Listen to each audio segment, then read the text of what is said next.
school that you write as a class, and some publishing company makes them into real books, your family can buy copies. Well, when I was in the 4th grade, we were assigned to write and illustrate a short story that we would make into a book.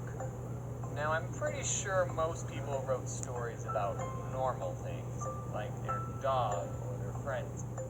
But I wrote a story that had the title of Field Trip to the Grand Canyon, because that's what you do as a school when you live 3.5 hours away from the Grand Canyon. It was beautiful and breathtaking, yada yada yada, but while we were there, we stopped by a gift shop. My mom gave me some money before I went, and I wanted to spend it all. So I bought a snow globe, but I don't know why. And as I was holding it, my teacher walked by and asked, "Oh, James, do you have a snow globe collection?" And I said, "Yeah, but here's the thing. I didn't." I guess I just didn't want to explain why I was buying a snow globe. But then that sparked an idea.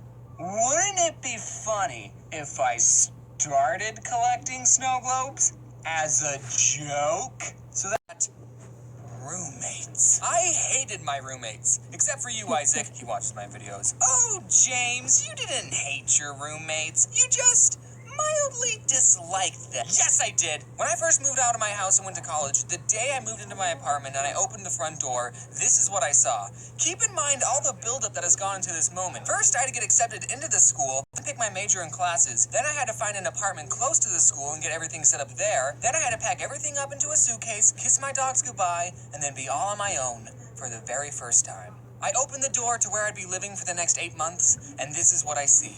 Someone sleeping on a couch. He was wearing some bright fast food employee uniform. The TV is on. There's a Halo 5 poster hanging on the wall. The sink, counter, and table is full of dirty dishes. There's a big industrial-sized trash can that is overflowing. Inside the fridge, there is an empty box of Dr. Pepper, a bottle of ketchup, and a jumbo Costco-sized pack of hot dogs. Where did all these dishes come from? Fun fact, those hot dogs were still in the fridge when I left. But the worst thing, a part 2 of this, I must get recognized a whole lot, like I'm some sort of celebrity or something. No. What actually happens is that I'm awkward, and I don't want to speak for everyone, but chances are you're awkward too. So when I do get recognized, we're both being awkward, together. And that stuff makes for great videos. Once you get to my level of YouTube fame, whenever I go out in public, I always have a thought in the back of my mind, I wonder if any of these people have Seemore sprinkles over my shirtless body. I especially get worried when I see my target demographic in public. Little boys. This might be paranoia or anxiety, but I swear something. But the problem that every parent faces is that 7-year-olds would rather watch any video on YouTube than learn how to play the violin. So, how do these concerned parents get their children to be more active? Answer, they force them. Now, forcing your kids into activities isn't a bad thing. In fact, overall, it's extremely helpful. Forcing kids into doing something they don't want to do is the only way we can get them to go to school.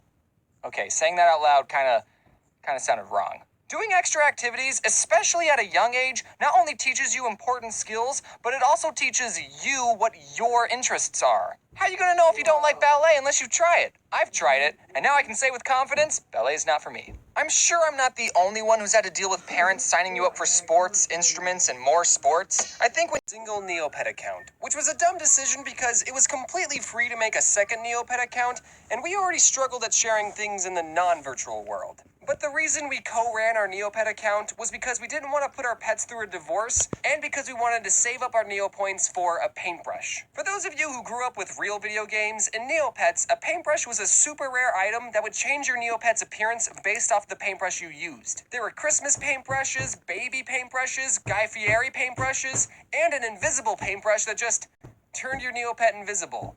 Why? When I said that paintbrushes were a rare item, I meant it. You see, your average Neopet paintbrush would sell for about 1 to 2 million Neopoints, and the most me and my sister had ever saved up was about 100,000.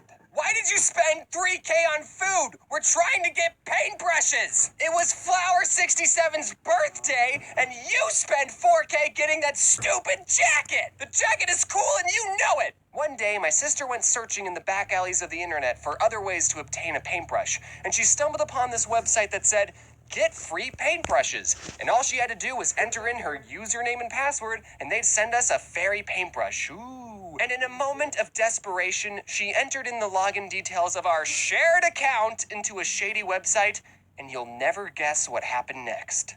We log into our account, and there were 3 fairies gonna have to in school one day. Let me give you an abridged version for when that time eventually comes. The Lord of the Flies is a book about a bunch of little British boys who got marooned on a deserted island, and the book tells the story about what the boys do to survive the elements, but also themselves. Within like a week on the island, the boys devolve into complete savages, covering themselves in face paint and killing a pig.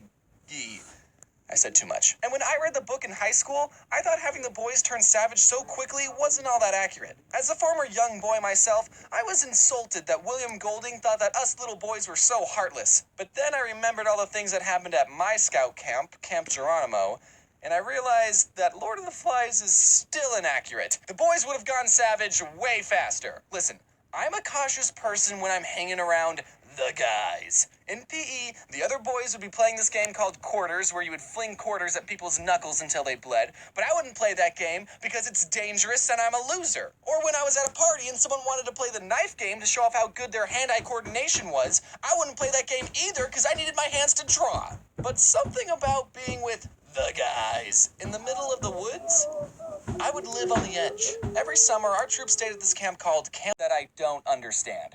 For example, theoretical physics, or how to make friends. But I do know that the world is not flat, that vaccines work, and listening to people tell me otherwise is admittedly a guilty pleasure of mine. Whether it's conspiracy theories or horoscopes, I love watching people pour their heart into something they genuinely believe in, only for me to go, I disagree. But please, continue. There are some beliefs that I don't agree with, but are absolutely fine to believe in, like thinking bucket hats look good on someone. But I think we can all agree that some beliefs can be incredibly damaging to a person, or even humanity as a whole, like the anti-vaxxers, or racists. So I discovered a new trend, and